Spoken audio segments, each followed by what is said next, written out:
একবার রাসূল সাল্লাল্লাহু আলাইহি ওয়াসাল্লাম বললেন, আলা উখবিরুকুম বিআফদালা মিন দারাজাতিস সিয়ামি ওয়াস সালাতি ওয়াস সাদাকা।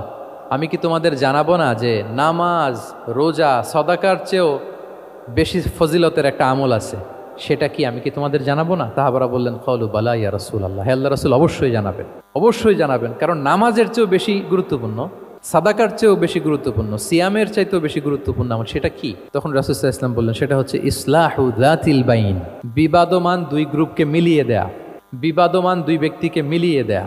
এটা নফল নামাজ, নফল সাদাকা, নফল রোজার চেয়েও বেশি কি ফজিলতপূর্ণ, বেশি গুরুত্বপূর্ণ। আমরা তো মনে করি শুধু নামাজ পড়লেই বোধহয় আমি অনেক সওয়াব পেলাম, রোজা রাখলেই সওয়াব পেলাম, শুধু জিকির করলে, সাদাকা করলেই সওয়াব পেলাম।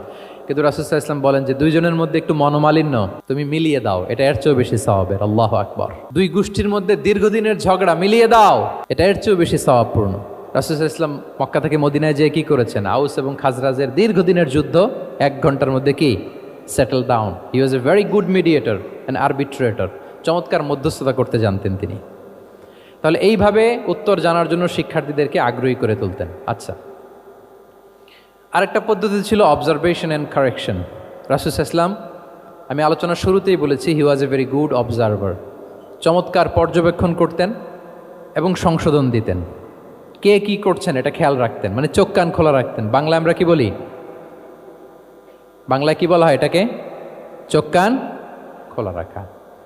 মসজিদে নববীতে এরকম ভুরি ভুরি পাবেন যে রাসূল সাল্লাল্লাহু আলাইহি ওয়াসাল্লাম কে কি করতেছে অবজার্ভ করতেছে, ওইটার উপর বেস করে তাকে নাসিহা করতেছে। একটা বিখ্যাত হাদিস তো আপনারা জানেন, রাসূল সাল্লাল্লাহু আলাইহি ওয়াসাল্লাম বসা, এক বেদুইন আসলো, এসে তার উটটা মসজিদে নববীতে বাঁধলো, বেদে 2 রাকাত নামাজ পড়লো, নামাজ পড়ে হাত তুলে আল্লাহর কাছে দোয়া করে, ইয়া আল্লাহ আল্লাহুম্মা আরহামনি ওয়া মুহাম্মাদা ওয়ালা তারহাম মা'ানা আহাদা। মানে ও আল্লাহ, তুমি শুধু আমারে রহম করো আর মুহাম্মদ সাল্লাল্লাহু আলাইহি ওয়াসাল্লামের রহম করো, আমাদের দুইজনের সাথে আর কাউরে রহম করো না তুমি। বেদুইন তো কি, বেদুইন, মরুপল্লীতে বসবাস।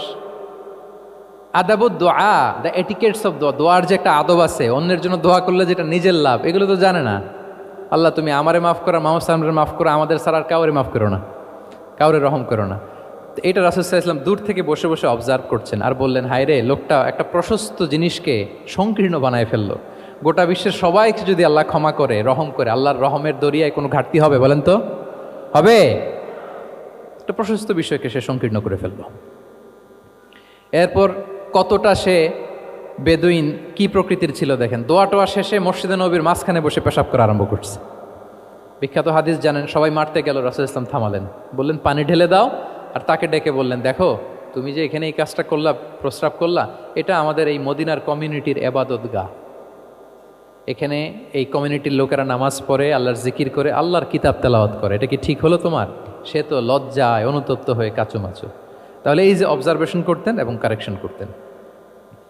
আবার একদিন মসজিদে নববীতে বসা এক সাহাবী এসে নামাজ পড়লেন। নামাজ রাসূল সাল্লাল্লাহু আলাইহি ওয়াসাল্লাম দূর থেকে দেখতেছেন লোকটা কি করে। নামাজ পড়লো 2 রাকাত, পরে এসে নবীকে সালাম দিল। রাসূল সাল্লাল্লাহু আলাইহি ওয়াসাল্লাম সালামের উত্তর দিয়ে বললেন, ইরজি' ফাসাল্লি ফাইন্নাকা লাম তুসাল্লি, যাও আবার পড়ো, কারণ তুমি নামাজ পড়ো নাই, মানে নামাজটা ঠিক মতো হয় নাই। ইউ ডিডন্ট অফার ইউর সালাহ in a correct way, proper manner. ওই সাহাবী যে আবার 2 রাকাত পরে আসলেন, রাসূল সাল্লাল্লাহু আলাইহি ওয়াসাল্লাম একই কথা বললেন, ইরজি' সল্লি ফাইন্নাকা লাম তুসাল্লি, হয়নি নামাজ, আবার পড়ো। আবার পরে আসলেন, আবারও একই কথা। এখন 3 বার পড়ার পরেও যখন হয় না, বেচারা ভাবলেন আবার যে বললে তো একই হবে, আমি তো এটাই জানি। তিনি বললেন, মা উহসিনু গায়রাহ, ইয়া রাসূল, এর চেয়ে ভালো আমি আর পারি না, ফাআল্লিমনি ইয়া রাসূলুল্লাহ, হে নবী আমাকে একটু শিখিয়ে দেন কিভাবে পড়ব। রাসূল সাল্লাল্লাহু আলাইহি ওয়াসাল্লাম বললেন, যখন নামাজে দাঁড়াবে, আল্লাহু আকবার বলে দাঁড়াবে, এরপর কোরআন থেকে যা সহজ লাগে পড়বে, তাড়াহুড়ো করবে না। কি করবে না? সবাই বলেন, কি করবে না? নামাজে কোনো তাড়াহুড়ো নাই, নো রাশিং ইন সালাহ, নো হ্যাস্টিনেস ইন সালাহ। নামাজে আমরা খুব তাড়াহুড়ো করি, এটা নামাজের যে প্রাণ, সালাতের প্রাণকে, রূহকে নষ্ট করে দেয়। যখন রুকুতে যাবে, স্ট্রেইট ফরওয়ার্ড রুকু করবে, হাত্তা তাতমা ইন্না রাকিআন। রাসূল সাল্লাল্লাহু আলাইহি ওয়াসাল্লামের রুকুর পিঠটা ছিল একেবারে স্ট্রেইট, এই টেবিলটা যেরকম স্ট্রেইট, এরকম স্ট্রেইট। লাউ সাব্বা আলাইহিল মা লাস্তাকার, পানি ভর্তি একটা বোতল যদি রাসূল সাল্লাল্লাহু আলাইহি ওয়াসাল্লামের রুকু দেয়া পিঠের উপর রাখতো, পানিটাও পড়তো না, বোতলটাও পড়তো না, স্ট্রেইট। এরকম উদাহরণ দিয়ে সাহাবারা বলতেন যে এত স্ট্রেইট রুকুর পিঠ যে পানি ভর্তি গ্লাস রাখলে পানিটাও কাঁপবে না, বোতলটাও পড়বে না। রাসূল সাল্লাল্লাহু আলাইহি ওয়াসাল্লাম বলতেন, সবচেয়ে বড় চোর যারা নামাজে চুরি করে। সাহাবারা বললেন এটা আবার কিভাবে? তিনি বললেন লা ইউতিম্মু রুকুআহু ওয়া সুজুদাহ, তারা নামাজের চোর যারা রুকু সেজদা ঠিক মতো করে না।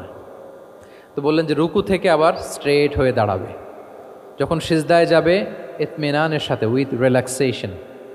নামাজের মধ্যে কি থাকবে? রিল্যাক্সেশন থাকবে। কি থাকবে বলেন? হ্যাঁ, রিল্যাক্সেশন থাকবে। যখন বললেন যে এই এক রাকাত যেমনি তোমাকে শিখালাম, সব নামাজ তুমি এইভাবে পড়বা, উইথ রিল্যাক্সেশন, নো রাশিং, তখন সাহাবী শিখে গেলেন। তাহলে এই যে অবজারভেশন অ্যান্ড কারেকশন, দেখতেন হোয়াটস গোয়িং অন অ্যারাউন্ড, কি হচ্ছে, ভুল হলেই শুধরে দিতেন। হজের দিন উনি ওটের সামনে বসা, পেছনে ফদল ইবনে আব্বাস রাদিয়াল্লাহু তাআলা আনহু, আব্দুল্লাহ ইবনে আব্বাসের ভাই, রাসূল সাল্লাল্লাহু আলাইহি ওয়াসাল্লামের কাজিন, রাসূল সাল্লাল্লাহু আলাইহি ওয়াসাল্লামের কি কাজিন। তো রাসূল সাল্লাল্লাহু আলাইহি ওয়াসাল্লাম বিভিন্ন মাসআলার উত্তর দিচ্ছেন। কি করতেছেন? মাসআলার উত্তর দিচ্ছেন। রাসূল সাল্লাল্লাহু আলাইহি ওয়াসাল্লাম হজ করেছিলেন কয়টা বলেন তো দেখি, কে জানে? হ্যাঁ, মাত্র একটা করছে। ঠিকঠাক আছে তো উত্তর? সবাই বলেন কয়টা হজ করেছিলেন? হ্যাঁ, আসলে রাসূল সাল্লাল্লাহু আলাইহি ওয়াসাল্লাম কেবলমাত্র জীবনে কয়টা হজ করেছেন? একটা হজ করেছেন, 4টা উমরা করেছেন। আচ্ছা, এবার যেহেতু একটা হজ করেছেন, মানুষের অনেক ভুল হয়ে যাওয়া তো খুব স্বাভাবিক। কি বলেন? স্বাভাবিক না? স্বাভাবিক। ফলে 10 জিল হজ, যেটা ভেরি হ্যাকটিক ডে, একদিনে অনেক কাজ করতে হয়, 5টা কাজ। জামরায় স্টোনিং করতে হয়, পাথর মারো, স্লটার করো, প্রাণী জবাই করো, মাথার চুল ফেলে দাও, আবার চলে যায় মক্কায়, ফরজ তাওয়াফ করো, সাই করো, ফিরে আসো। এই যে 5টার সিকোয়েন্স অনেকে রাখতে পারে না, ভুল করে ফেলে। এখন 1400 বছর পরে, মুআল্লিমরা এত তালিমের পরেও আমরা ভুল করে ফেলি। তাহলে ওই সময় কি হয়েছিল বলেন? এটা ছিল প্রথম হজ। তো রাসূল সাল্লাল্লাহু আলাইহি ওয়াসাল্লাম জানেন আজকে তো অনেক ভুল করবে, তিনি আকাবা, মিনার পাশে আকাবার এখানে হেল্পলাইন সার্ভিস চালু করছেন, মানে নিজে দাঁড়ায় আছেন, দেখি কার কি ভুল হয়, জিজ্ঞেস করলে মাসালা বলে দেব। সুবহানাল্লাহ। তো এসে একজন বলে যে ইয়া রাসূলুল্লাহ, আমি তো ওই আগে কুরবানি পরে চুল কাটা, আমি আগে চুল কেটে ফেলছি। রাসূল সাল্লাল্লাহু আলাইহি ওয়াসাল্লাম বলে ইফআল ওয়ালা হারাজ, ওকে, কোনো সমস্যা নেই, যাও। আরেকজন এসে বলে আমি তো আগে এটা করছি। ওই দিন যাই নবীকে জিজ্ঞেস করা হয়েছে, নবী সাল্লাল্লাহু আলাইহি ওয়াসাল্লাম ফ্লেক্সিবিলিটি দিয়ে দিয়েছেন, বলে করো, অসুবিধা নাই। তো ওই যে দাঁড়িয়ে তিনি মাসালা বলতেছেন, পেছনে ছিল ফদল ইবনে আব্বাস, ছোট ছোট সাহাবী, তরুণ। তো খাসাআম গোত্রের এক নারী আসছিল একটা মাসালা জিজ্ঞেস করতে, and she was a very beautiful lady, বেশ সুন্দরী ছিল। তো এসে রাসূল সাল্লাল্লাহু আলাইহি ওয়াসাল্লামকে যখন প্রশ্ন করতেছে, ফদল ইবনে আব্বাসের নারীর দিকে তাকায় আছে, এবং ওই নারীও ফদল ইবনে আব্বাসের দিকে তাকায় আছে। রাসূল সাল্লাল্লাহু আলাইহি ওয়াসাল্লাম উত্তরও দিচ্ছেন, আবার খেয়াল করতেছেন যে চোখাচোখি হয়ে যাচ্ছে। যখনই তিনি অবজার্ভ করলেন যে ফদল ইজ ক্রসিং দ্য লিমিট, একবার চোখ পড়তে পারে, তারপর তো নামিয়ে ফেলতে হবে, সে যখন তাকিয়ে আছে, নারীও তাকিয়ে আছে, তখন রাসূল সাল্লাল্লাহু আলাইহি ওয়াসাল্লাম কী করলেন? ওয়াজা আলান নবী সাল্লাল্লাহু আলাইহি ওয়াসাল্লাম ইয়াসরিফু ওয়াজহাল ফদলি ইলা শিক্কিল আখার, সাথে সাথে ফদলকে বললেন, ফদল ওইদিকে না, এদিকে তাকাও। এটা সরাসরি হাদিসের অনুবাদ করে শোনাচ্ছি, আমার পক্ষ থেকে না, এবং বুখারীর হাদিস। ফাজা আলা ইয়াসরিফু ওয়াজহাল ফদলি, ফদল ইবনে আব্বাসের চেহারাটা রাসূল সাল্লাল্লাহু আলাইহি ওয়াসাল্লাম ঘুরিয়ে ফেললেন যে ফদল ওইদিকে তাকানো যাবে না, এদিকে তাকাও। ফদল রাদিয়াল্লাহু তাআলা আনহু নিজেকে সামলে নিলেন। এই যে this is the point, observation. এটা কি বলে? Observation and correction. রাসূল সাল্লাল্লাহু আলাইহি ওয়াসাল্লাম he was a very good observer, what's going on around, কি চলতেছে সব দিকে চোখ কান খোলা। বাংলায় কি বলে? বাংলায় বললে বুঝবেন ভালো, চোখ কান খোলা রাখতে হবে।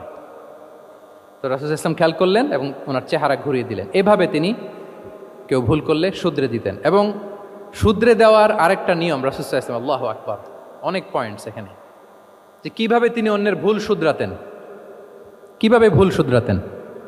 আমরা কিভাবে ভুল শুধরাই?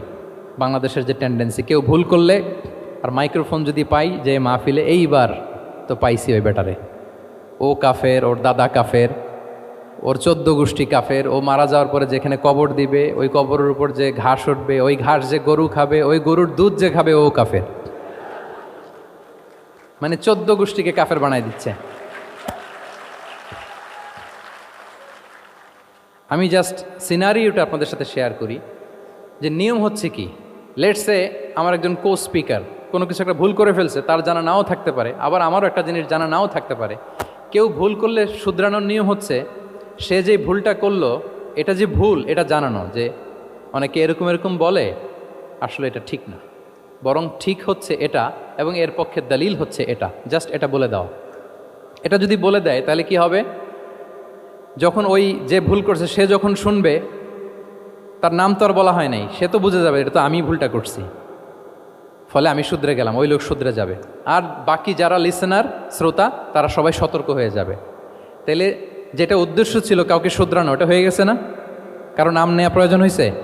বলেন তো, রাসূল সাল্লাল্লাহু আলাইহি ওয়াসাল্লাম যখন কাউকে কারেক্ট করতেন তখন কখনো কারো নাম ধরে শুধরাতেন না, কারেক্ট করতেন না। আল্লাহু আকবার।